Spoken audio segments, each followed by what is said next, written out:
The Treasurer Jim Chalmers has just begun his news conference. Interest rates and cost of living pressures are squeezing household budgets and slowing our economy at the same time. These numbers today are unsurprising and they are consistent with our expectation for a moderation in growth in our economy.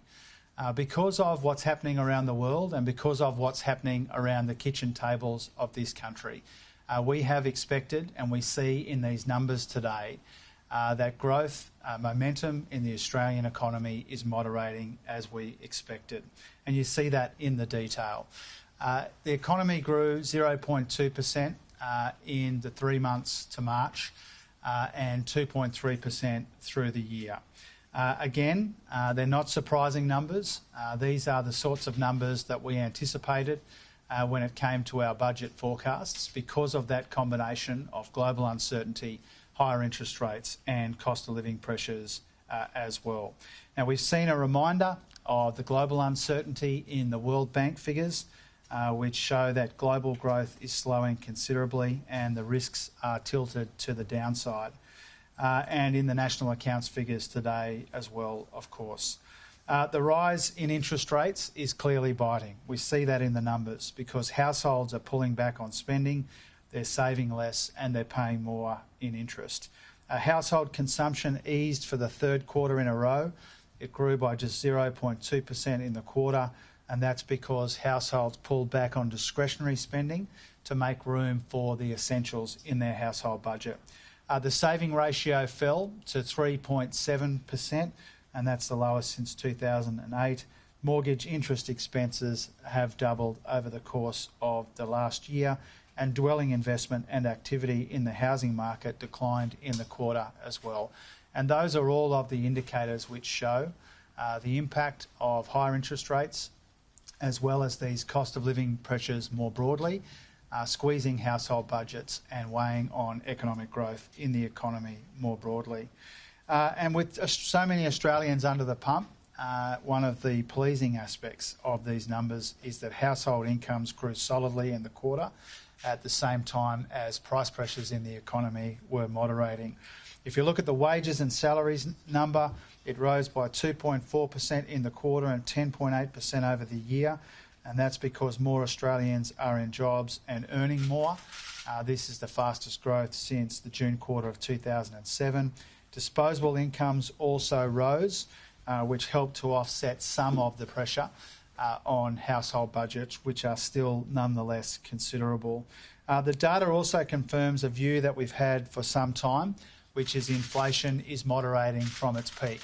Not as fast as we would like, and it will hang around for higher than we'd like, for longer than we'd like, but there is more evidence in this data today that inflation is moderating from its peak of around Christmas time. The National Accounts measure of consumer prices rose by 6.5% over the year to March. That's down from 6.9% over the year to December. Obviously, we want these price pressures to moderate quicker than that, but we are seeing more evidence in these numbers that prices are moderating since their peak at the end of last year. We're also seeing some really welcome signs that business investment is picking up as the impacts of global supply shocks recede as well. New business investment grew 2.9% in the quarter. That's partly a consequence of the easing of some of these supply chain pressures, which have meant that more businesses have been able to get more capital in place in their businesses. We also saw some significant activity in renewable and electricity projects on the East Coast, something that we support and we welcome. And while we've seen commodity prices come off a little bit, we are still getting really good prices for the things that we sell the rest of the world. You can see that in the numbers. So we knew that this was going to be a difficult year, given the challenges coming at us from abroad and here at home as well. And today's result really confirms those two things, that people are under pressure and the global economic conditions are not helping either.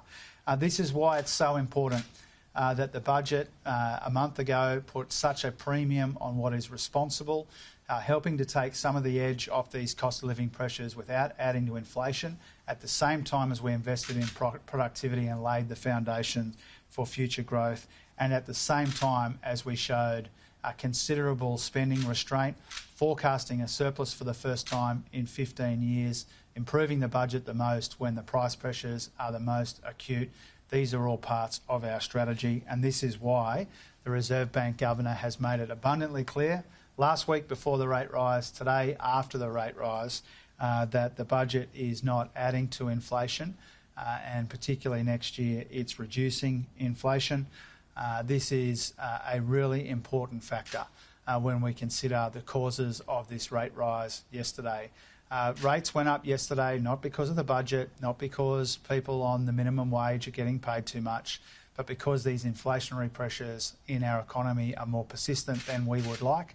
We see that again in the national accounts figures and in all of the ways, particularly that households are responding to the price pressures that they are under. Now, before I take your questions, I wanted to briefly touch on the announcements we made today about the payment system and also give you a sense of a trip to New Zealand that I'll be taking tonight for the next couple of days. So first of all, when it comes to the payment system, our objective when it comes to payments is to modernise our payment system so that it can be part of a more productive, more innovative, more competitive economy. We want our payments to be safe and accessible. We want them to be efficient, and we want to make sure that they are keeping up with developments in technology. The announcements that I made today when it comes to payments are more than catching up or patching up a system and regulations which have become out of date. It's about recognising the absolutely central opportunity of a more modern payment system in a more modern, productive, competitive and innovative economy as well. That's why we have released today a substantial reform agenda when it comes to modernising our payments so that they can be part of a more modern economy as well, central to our plans for growth in the economy. Lastly, tonight I'll be leaving for Wellington for 2 days across Wellington and Auckland. I'll be meeting with my wonderful counterpart, the New Zealand Finance Minister Grant Robertson. A big focus of the meetings will be climate change, and for part of the engagements I'll be there with Chris Bowen and his counterpart. I'll be meeting with the Central Bank of New Zealand, the Reserve Bank of New Zealand. I'll be meeting with economists and experts, Chamber of Commerce, and giving a speech in Auckland as well. This is a really important opportunity to make sure that the next 40 years of closer economic relations are even more productive than the first 40 years that we mark and celebrate today. I'm looking forward to engaging with Kiwi counterparts across the ditch. It's an important way of making sure that our economic objectives are aligned in the interests of the people of New Zealand and the people of Australia simultaneously.